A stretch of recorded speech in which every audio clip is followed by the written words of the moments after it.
From the north side of the San Francisco Bay to Singapore, welcome to Urban X Real Talk Fitness Radio with your host, business owner, lecturer, author, master trainer, Tiaja. With over 30 years of experience in the health and fitness industry, he will challenge the fitness between your ears. So prepare your mind, body, and soul for the revolution of self-care, the evolution of fit, with real talk about real people, real health, real fitness, and the real deal behind our present illness culture. Real talk every time, all the time. Get weekly insights on how to shift your thinking, emoting, eating, training, hydrating, goal setting, and resting for you, the everyday athlete. You can cheat your fitness, but you can't steal your health flow. It's Tuesday, 9 a.m. Let's flow.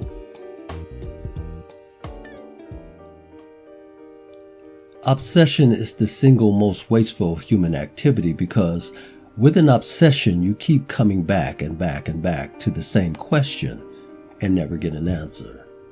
Norman Mailer.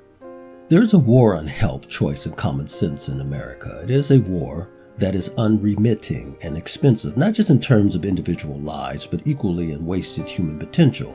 The cost of this particular war far exceeds the price of any war ever fought in the history of civilization. Oddly, this war is mostly covert, invisible to the undiscerning eye because its battlefield is internal. However, the casualties of this war are well known. Names like cancer and heart disease and diabetes and depression readily come to mind. Now let's face it, there are interests in this country who would like you to believe that war is the answer to every problem, or at the very least, the end of all conflict. But that simply isn't true. War is not the answer, though the American propaganda machine will tell you otherwise. See, because America has declared war on cancer and drugs and terrorism and sex trafficking, even fake news. But these are mostly false flags because the real war is about control and profits. The real war is over self-care versus healthcare. Now, I could spend the next 20 or 30 years reciting page after page from the fitness handbook. In other words, I can talk ad infinitum about the X's and O's of fitness, how to get a six-pack in 30 days or how to look like a supermodel working out only 10 minutes a day. And yet, for all it's worth, it wouldn't make a dent in your HQ or health quotient. The reason Americans lead the world in nearly every mortality statistic is because most don't have a clue that they're in a war. Which is to say, most have given their freedom of choice and common sense over to the obsession of physical perfection, wealth, and fame. Now, don't get me wrong. I am a master trainer by profession, which means I too am in the business of helping individuals reach their physical goals. But at the end of the day, I've always been more interested in how you feel about you than how you think you look. Why? Because how you feel about you is a better gauge on health than is a weight scale or mirror. So again, let me clarify where I'm coming from. There is nothing wrong with wanting more. But in a previous episode, I raised this question. Do you know what you want? And more importantly, why you want it? Now, I believe that to honestly answer that question is central to your health and well-being. So why do you want a six-pack? Is it because you know it will get you more attention, likes, or admirers? Or is it because you will feel better about yourself? Because after all, you would have achieved something only 1% of people ever achieve. Why do you want what you want? When polled, most Americans will tell you that all they truly want in life is to be happy and healthy. But if this is true, then why does America lead the world in the abuse of psychiatric drugs, particularly antidepressants? Is the pursuit of happiness really that elusive? But if this is true, then why does America lead the world in the abuse of psychiatric drugs, particularly antidepressants? Is the pursuit of happiness really that elusive? In the richest country in the history of the world, why are Americans so unhappy with themselves, their marriages, their country, their elected officials, themselves? Why is it so hard for them to sleep at night even after working 8, 10, 12, even 14 hours a day? Why are Americans so obsessed with watching everyone else's reality? And it's not just the adults. Our children are suffering from the same obsession with perfection. It has been estimated that nearly 50% of American college students use some form of prescription stimulant like Adderall, a known treatment for ADHD, just to stay focused. Now, why isn't there a moratorium on the rampant abuse of prescription drugs amongst our children, rather than the red herring argument over political correctness and free speech? Welcome to Urban X Real Talk Fitness Radio, where we challenge the fitness between your ears. I'm your host, Tiaja, and today on episode 44, part 10 of our series titled The War on Health, Choice, and Common Sense, I'm going to talk briefly about the American obsession for wealth and fame. Statistics prove that much of what ails Americans is a false sense of entitlement to their own rags to riches story. And there's nothing wrong with dreaming, but if you stand only 5 feet 3 inches tall, you probably shouldn't be dreaming of a career in the NBA. If you hate math, you probably shouldn't be dreaming of becoming a programmer at Google. Wanting something for nothing is never a good business plan. Discovering and cultivating your gifts and talents may never make you rich, except where wealth really counts, and that's in the depository of another person's soul. 2018 will be just another year unless you decide today that it won't be. It is Tuesday, June 5th, 2018. Let's flow. Think about this. The war is over things you inherently know as true, but in today's PC climate are afraid to trust as universal truth. For despite what anyone would have you believe, there is still such a thing as universal truth. For all intents and purposes, the sky is still blue and the grass green, just as you believe them to be in grade school. But here's the thing. No one is actually living a better life than you, just a different one. What makes it seem better is because the life they're living is likely the life you want for yourself. But again, why do you want it? Is it because having riches would make life easier, better, more meaningful? Is being able to buy what you want or go where you want or not do anything if you want your definition of success? If it is, then that's okay. At least you can own that. But here's the problem. Most Americans believe that's the life they deserve. Yet the only thing they do towards achieving that life is to play the lottery or hope for overtime at their jobs. Now that's just like saying you want to achieve the perfect body and so you purchase a 5-minute-a-day workout video. So where's the common sense in that? Once you amass a major deficit in your body, which is what being overweight is, you cannot expect to pay it off in a few months when you're making minimum payments. 5 minutes a day is barely paying the interest, let alone approaching the principal. Cultural socialization, the norms and ideologies of society we internalize, are the de facto boots on the ground that work against choice and common sense, indeed against one's sanity. One study suggests that by age 6, children can accurately identify the social rank of all members of their group. Think about that. Within 1/10 of a second after meeting a stranger, we make snap judges about that person's attractiveness, their likability, their trustworthiness, competence, aggressiveness, and power in just 1/10 of a second. Now, such prejudgments are not solely shaped by our experiences, but rather by cultural socialization. So ask yourself, why are nearly 500,000 people willing to embarrass themselves every year to achieve a desperate and hopeless 15 seconds of fame when auditioning for talent searches like American Idol or The Voice? Why are 80% of women unhappy with their bodies? Why does America consume 80% of the world's Ritalin class drugs and produce 80% of its serial killers? Why are Americans so obsessed with the idea of success when most don't even know what they want? But let's not overlook the American education system's role in all of this. After all, academic achievement has been reduced to how well one performs on a test as compared to how well one gets along with others or actually masters the material. Remember the debate a few years back over the high school exit exam? It was quickly rescinded after discovering that nearly half of California high school students couldn't pass it. And that's with a severely dumbed down test that only required a basic knowledge of 7th and 8th grade math and science. But incredibly, when polled, those same students believed they would be wealthy and famous one day. Now, before you say there's nothing wrong with dreaming, there isn't. The problem lies in our culture's willingness to foster a false sense of entitlement to be rich and famous, in our young people especially. Take a listen to part 1 of an interview with author Jim Rubens from his book, Over Success.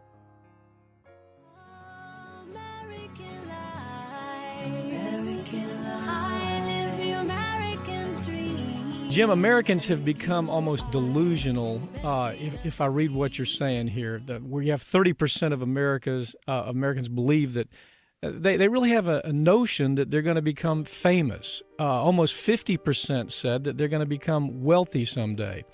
And, as I look at those numbers, it occurs to me that you have a political system that uses that an awful lot. In other words, why is it that the average guy out there would have any objection? I mean, the typical American, why would they have any objection on issues like the inheritance tax? Why would a guy who's making $50,000 a year really have any position where he wants to defend those people that are trying to say, well, we need to do away with inheritance tax?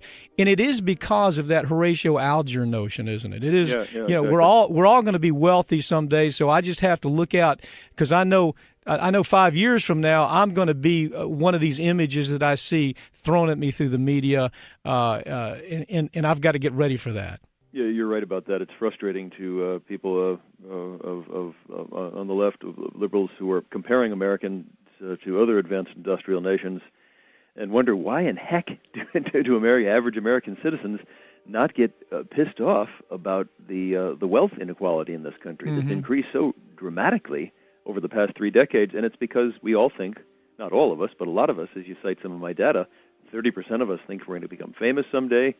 Almost half of us think we're going to get rich someday. Americans think that we all have a shot at this golden ring. And the truth is, by our own standards, less than 0.5% ever become that wealthy, famous person that they think that they're going to be. Probably far less than that, actually. Yeah, it's much less than that in fame.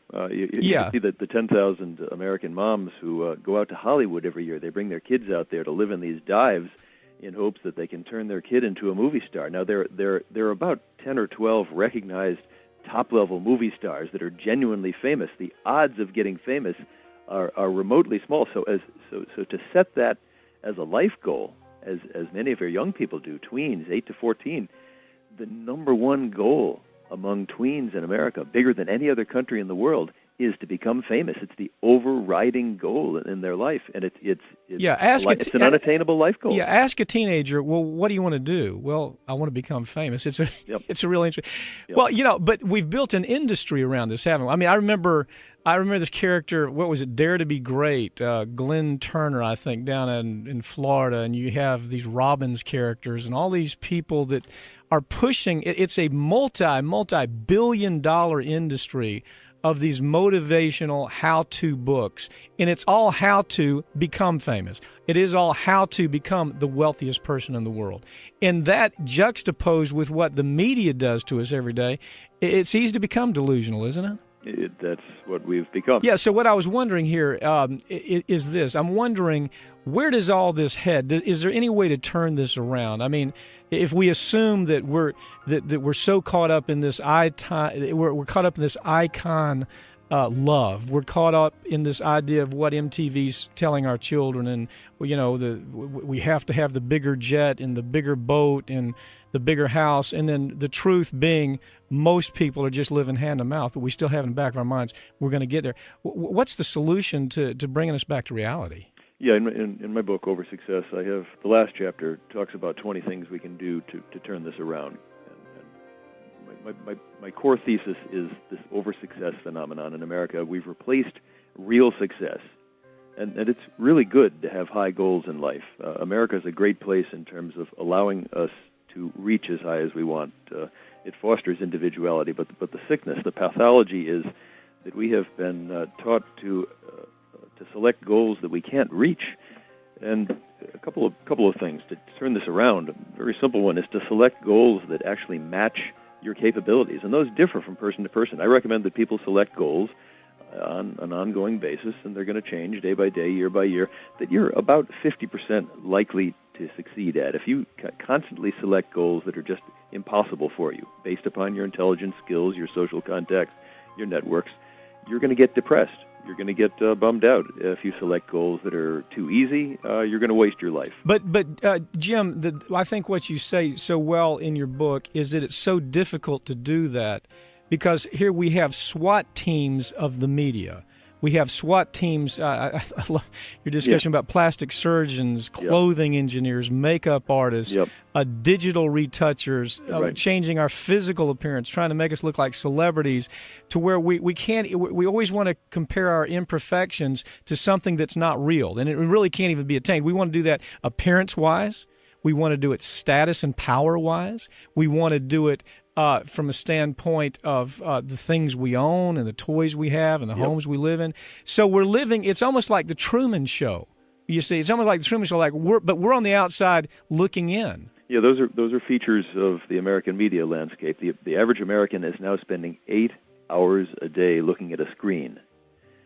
People walk down the street not looking ahead at other people that are actually there, real people who don't have digital retouchers in their daily life, who have not had 8 plastic surgeries. They're looking down at their screen. We're spending 8 hours a day on these screens, and so on these screens are role models, exemplars of appearance, wealth, fame, people who have better sex lives, they have better cars than we do, they have better vacations, and by virtue of us immersing ourselves into this media environment, we have adopted role models that have become unattainable. So your point is we no longer really compare ourselves to just ordinary people, do correct. we? We compare ourselves to, as you put it, the world's most wealthy and most brilliant, beautiful, powerful, fascinating people. Yes. Let's take a quick break, Jim. We're going to be right back. Now here's my 2 cents. Feel free to keep the change. There's a marked difference between drive and obsession. It's okay to be driven, but if your drive takes you beyond the limit of common sense, then the result will likely be unhealthy. Going 105 miles per hour to reach the same destination that's attainable at 65 miles per hour is potentially dangerous for obvious reasons. Yet in the technological world, speed is all that matters. Part of America's obsession is twofold. It is the obsession with being the best, closely followed by the fear to not be at the bottom of the social ranking. When we discuss obsessive behavior, however, what is often overlooked are the clandestine wars waged by corporate greed, which are intentionally designed to arrest choice and common sense by putting profits over people. In a previous episode, I alluded to the fact that corporations spend countless millions every year to create generational consumers. Interestingly, as a society, we like to talk about the subculture of generational welfare, but we give little or no lip service to the mass culture of consumerism. Creating consumers for life is the byproduct of capitalism, the modus operandi of corporate America. The other part, however, is created by Americans' obsession with being obsessed, meaning most Americans don't want to settle for keeping up with the proverbial Joneses as much as they want to be the Joneses. The unrealistic drive to be the best is an American original. Moreover, it is a race to the bottom because being the best at anything should never be anyone's objective, let alone obsession. On the other hand, being your best or doing your best, though not as rewarding to some, is more realistic and is likely to produce healthier outcomes. The idea of being the best at anything is a baseless pursuit. Again, on the other hand, doing your best versus being the best are quite the opposites. Yet, this is the hidden agenda behind every meritocracy, which is to say, one's worth is always measurable. The rags to riches story has been sold as a right to every American citizen. Thus, should one find themselves unemployed or homeless or overweight or sick or addicted, it is their fault for not taking care of themselves or not working hard enough. Dear friends, I wish above all things that you be in health and that you prosper just as your soul prospers. You've been listening to Urban X Real Talk Fitness Radio with your host, Tiaja. Don't forget to subscribe to our podcast by downloading our app at tiajae.podbean.com. And while you're at it, I strongly encourage you to check out our website at www.urbanxfitness.net. There you will find our completely natural body sculpting nutritional products, our sportswear, as well as our downloadable workout books with embedded how-to videos for home and gym use, as well as our popular 4.5 menus available through our online stores, the Urban Experience Fit Stores 1 and 2. Last thing, please pass on this unique gift of health by sharing our podcast with your friends, family, and co-workers. And until next week, as always, walk in health and peace.